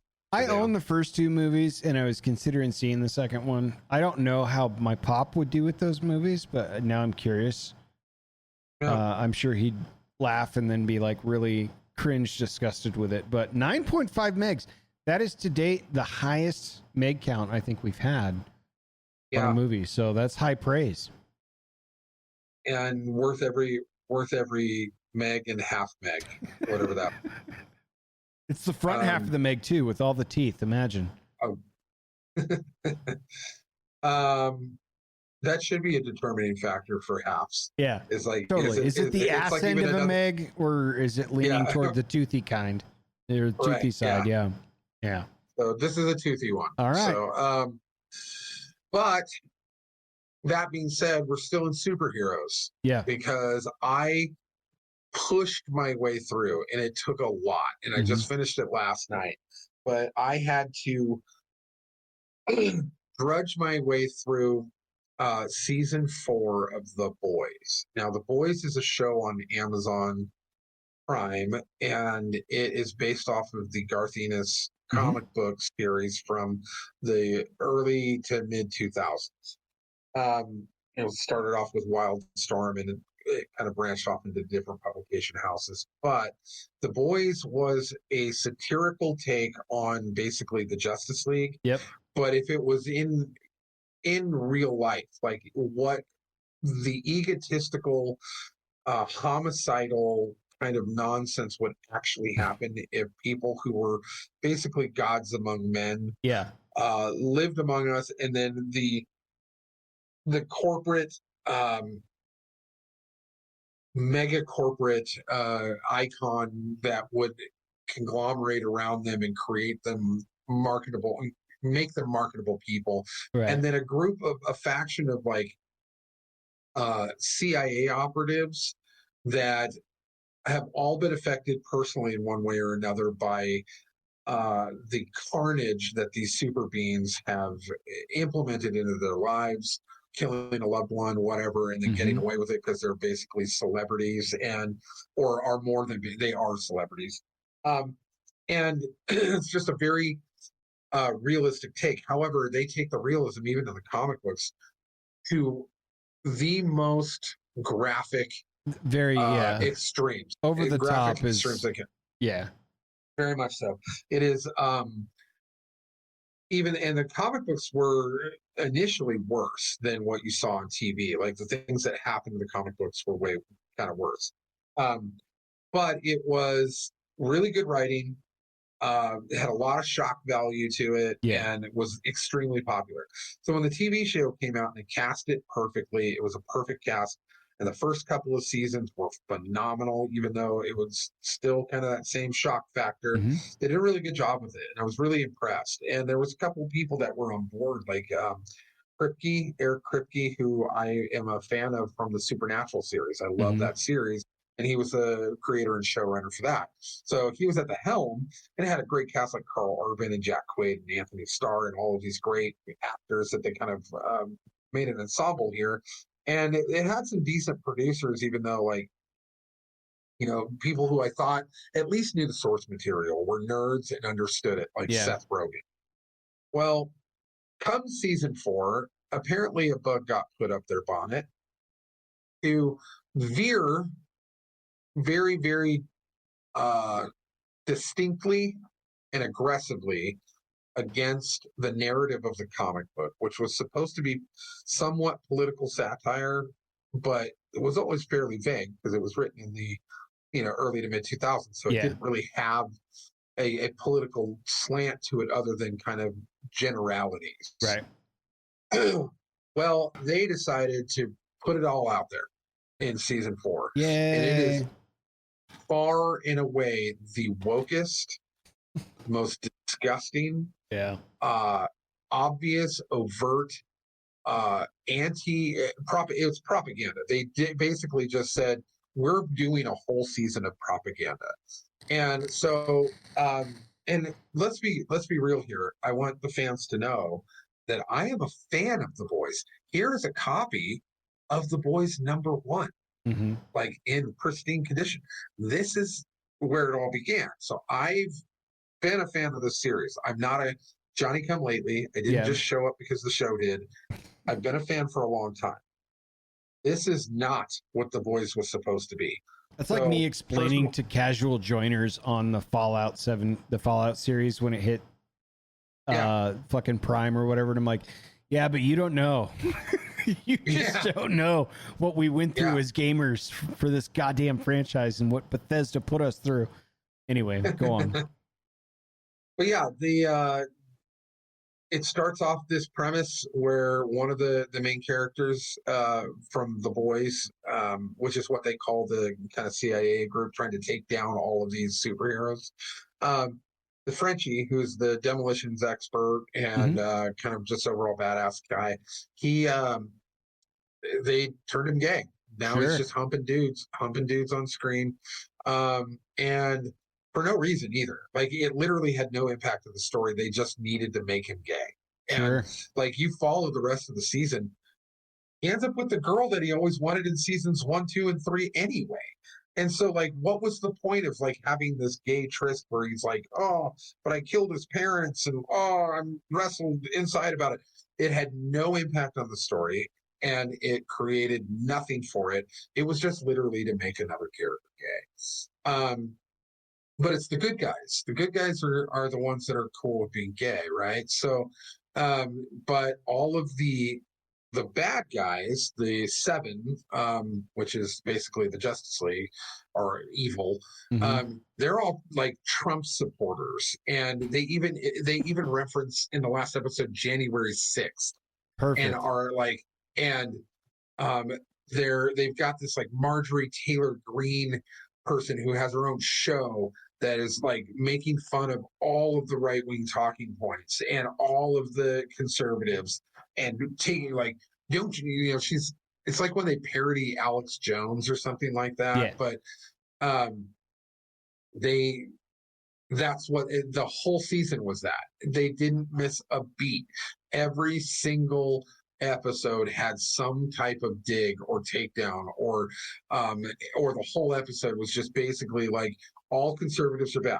This is what they do. This is what they act like. This is what they talk like. Yeah. And it was so on the nose. It was so heavy-handed. It was such like obvious propaganda. There was no subtlety to it. And it ruined the show. The show is like absolute garbage now. And I did not enjoy any of it. I tried to kind of weasel through it. I tried to go, okay, I can ignore that. I can ignore that. Even if you put up intentional blinders and the story arc is still dog shit. Yeah. That says something. I mean, it was a boring season. Nothing really happened other than they were going through a presidential election where the main president guy, who's the bigot, is also anti-soups, which the soups are the bad guys, right? But he's but no, well, maybe he wasn't the bigot, but you don't know. Like you're Either he's way, an asshole, he's like, not being inclusive, and that's bad. right. Yeah. Yeah, and even though the Soup's are the bad guys, right? So like it doesn't. They and then the VP is a girl who's hiding her superpowers, and she's got some pretty crazy ones. But there's a secret cabal. It's kind of letting you know that there's a secret society that actually runs the government. Like, um, they turned Batman or into the Batman character. They turn him into this like sadomasochist, like has a sex dungeon. All this crazy. Like it's just there's no story beat arc. they didn't hit. Right. That's and then great. also on top of that, there was this idea that they could come across, and it came late, like real late in the series. It's like an afterthought. Yeah. But that there was a serum, a virus that they could spread that would kill all of the Soups, which would also include like a little kid that they like, and two of their members for the team, and the moral quandary of should we actually do it, but they never actually wrestled with it. It just kind of disappeared, and then they never got to use it, and so there was no connectivity throughout the 8 or 9 episodes or whatever. There was just nothing to really draw you through. It was literally so they put just that serum back in the box in Wuhan. Yeah, basically. Okay. Yeah, got it. So but at least they hit those beats, man. Yeah, and that's all it was a series of propaganda beats. It literally had no context to the entire. So they took a show that, although vulgar and although over the top, was an enjoyable storyline, bringing characters in, and for 3 seasons, which I would have given probably, I don't know. The first 3 seasons I give, just for context, I'll give it like a flat 7. Yeah. Mags on. Like superhero stuff gets me, and kind of offbeat stuff gets me. So I'll give it 7 there. This season, like I'm gonna, just to be generous, 2.5 megs, and that's the ass end of that meg. Yikes. So yeah, I mean, it was that bad. I struggled to get through to make sure I could do a review on it, and I wanted to like it. But even like some of the characters, like Erin Moriarty, she was in the news a bunch for getting a bunch of like plastic surgery to her face this season.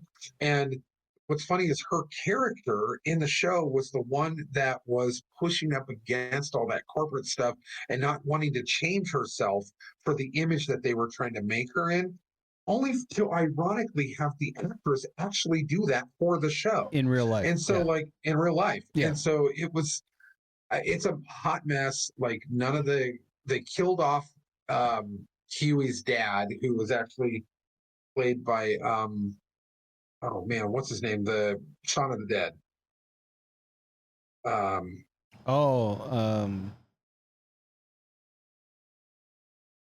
Damn it. Yeah. I'm blanking on his name, but you know who I'm talking about. Yeah. So the guy who played Shaun of the Dead. But yeah, they killed him off too, and I'm like, he was the heart. Like he wasn't around a lot, but at least he was the heart of Huey, one of the main characters. He was his dad, and they killed him off. And now what? Now he's just untethered. Simon Pegg, thank you. But now he's untethered. Now he has no tether to reality or morality or structure. He's just now going to be like you don't care anymore about Huey's character because his dad was his anchor. His dad was the one who brought him back to reality. And now, I mean, kudos for getting through it, I guess. Like, I couldn't even get there past episode 3 of The Acolyte. I did not go back. Yeah. I was like, this is abhorrent. Like, and if I were a diehard fan, which is why I revisited it to defend the diehards even harder, I'm sure I would be brought to tears with what I saw. It was that bad. So it's unfortunate. I don't know, man. But yeah, that's that's what I've got for those. Well, Yeah, Deadpool. let's Deadpool was say great. I love it, and I'm probably gonna go see it now instead of wait for it. Yeah, I highly recommend it. Like, you'll enjoy every minute of it. Nice. Stay for the credit scenes. End credit scenes. Everybody, stay for them because yeah, if you have dry eyes after it, I will be amazed. So, Fair enough. Yeah. Let's say we turn to the gospel by Gen Please, Z. after wash my brain of the boys, please. So, Chapter 18, friends.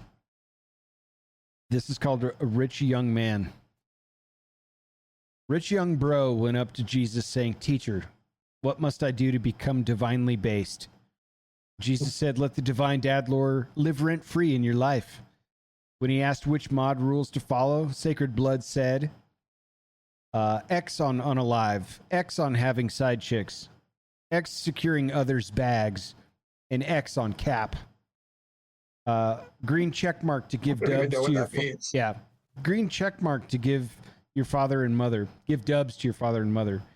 Green check mark, be a real one to all. So those are the don'ts and the do's. Blood said, "I already crush it with WVs. How am I caught lacking?" Jesus said, "If you want to become more valid, start giving broke boy and let poor live let the poor live their best life." Him, cries in rich kid.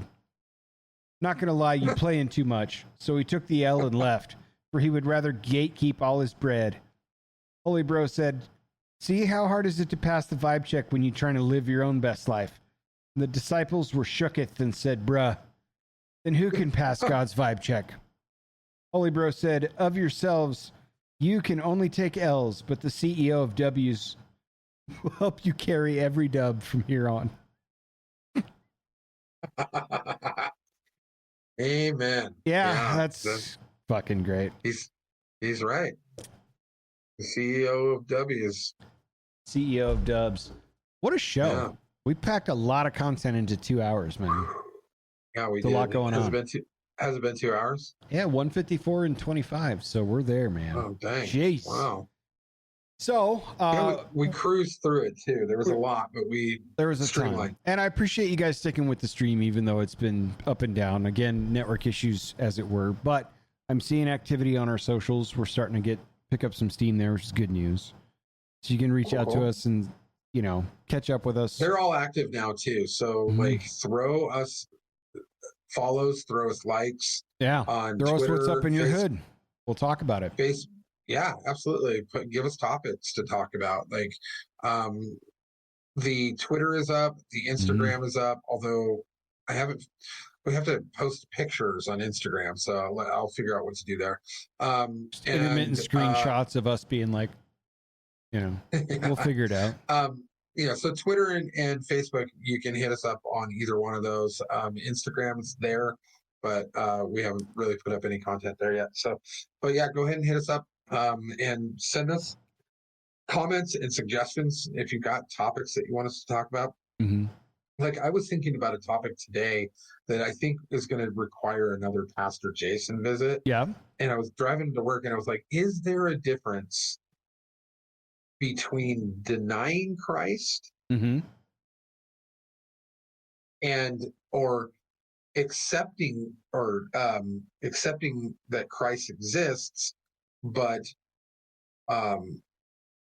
denying, like, had it lined up in my brain when I was driving and pushing him away. So like just denying that he exists, denying that he even exists, or denying the divinity part and accepting that he exists. Yeah, and accepting that he does, but rejecting him. So much like a modern day Satanist who actually believes in not just the humanistic version of it, but somebody who actually believes within the context of the Christian faith, but rejects it and says, "No, I don't want that. I'm going with the other guy." Is there a difference between denying him, just like saying, "I don't believe he exists," and also, or somebody who believes he exists but just rejects him outright? So, and I want to kind of pick his brain to see what the difference Sure. is there. So, on a theological level, that's may not come up for another, 10 episodes, but it was just something I was thinking. Don't Why I cancel was your thinking New about Year's that on the way to plans work. yet. Yeah. Yeah, but I was thinking about that. Well, sick But yeah, friends. cool. I think that's it. I think I gotta go check in on the Pops and see what he's up to. So we'll call it here. Tell him I said hi. Give him a hug for me. I absolutely will. You guys have an awesome evening or morning or whenever you're listening to this. Thanks for stopping by the live stream if you're here. I see you guys lurking in there. I appreciate you. And we will see you sometime very, very soon. Later.